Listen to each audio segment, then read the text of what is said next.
Okay, guys, so let's talk about Stepfather 3, the movie where Terry O'Quinn doesn't return and it's direct to video.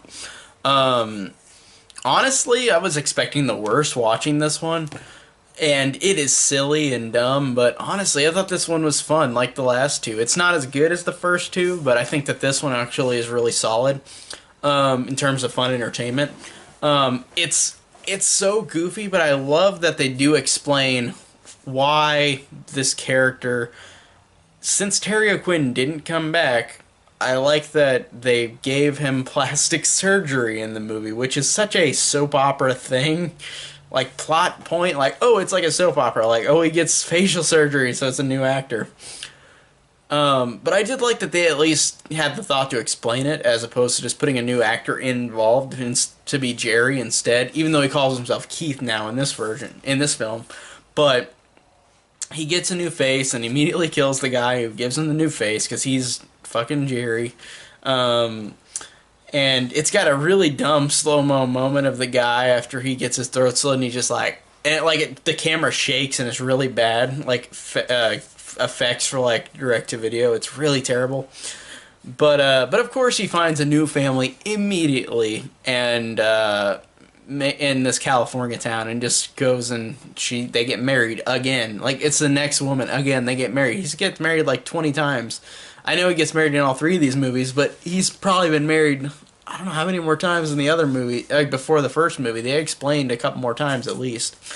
Um, and I didn't mind this family, honestly. I didn't mind the little character trait with the kid, because the kid was smart at solving mystery computer games. So, and as silly as that sounds, like the plastic surgery, I did like that this kid kind of had a thought process of like, he figured out that it's Jerry, that's who it is, the guy that is at his house now, like in like becoming his new stepdad. So, as stepfather, I did like that.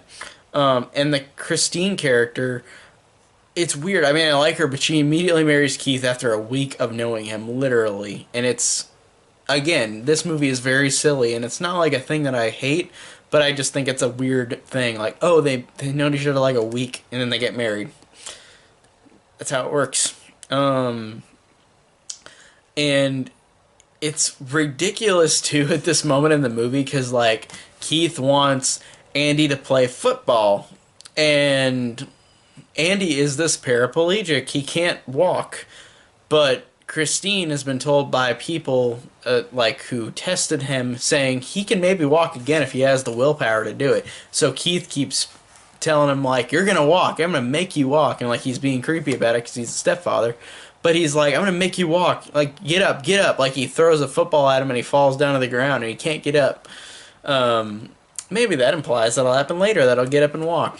Um, and the new actor for Jerry or Keith in this film is honestly not awful. Like, it's definitely not Terry O'Quinn. Like, Terry O'Quinn is terrifying. This guy is pretty fine. Like, he's all right. He's not bad. He's just fine. He in I don't know. Like, it like, he got creepier as the movie went along. Like Terry O'Quinn, I guess, but. And I didn't mind his performance, but again, it's not Terry O'Quinn. It's not that iconic, because Terry O'Quinn, I think, in my opinion, is iconic. Like, he is a terrifying character in the first two movies, and this guy who replaces him is fine. He's just not like as scary, but he's effective in some instances.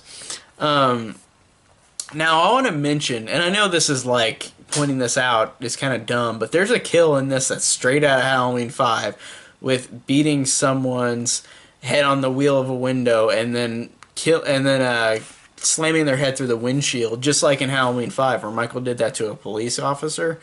And there's also a kill with a rake too, where like it's not the same. Like, this guy in the movie gets a rake in the throat, but in Halloween 5, there's a guy who gets a rake like right in the head, and like it's very similar, and it's weird. It's just funny seeing those two kills felt very. And this came out after, like, in '92, so it came after Halloween 5. So I wonder if they ripped those off from that. But I mean, there's so many slasher movies. They might have ripped them off from other movies. But I just think that Halloween 5 was the one that popped in my head immediately with both of those kills.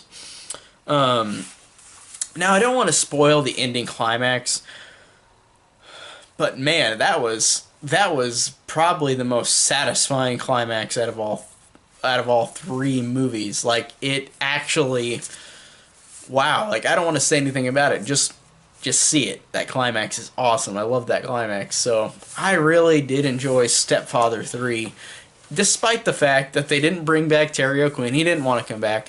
And these characters are totally fine. The kills are fine. This is direct to video, and it's got some dumb, cheap moments, but it's got some effective kills too.